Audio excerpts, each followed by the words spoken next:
I'm seeing a little heavy spot right in through here. So I want to do just a little bit of scissor over comb right there. Just a little bit of a, so if I pick it up here, okay, see that little point right there? That's a little bit of a weight line. I don't want that weight line there. So if you think there's a weight line and you're not sure, just pick the hair up and you'll see that little point, and a point equals a weight line. So I just want to round that in a little bit.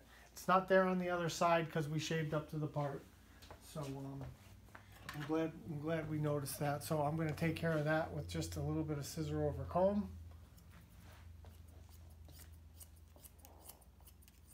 And just slightly round it in towards the top. Not necessarily something that anybody would notice, that your customer would notice or anybody else would notice, but being a perfectionist, I want everything just right. So while I have the scissor and comb in my hand, and right here, we're going to work on that taper. So I'm just going to take the tip of the scissor and we're just going to blend that in a little bit, just so it looks natural. I don't want to make a harsh line or anything, so that just kind of tapers it in, and then we'll do the rest with our clipper over comb around the edge.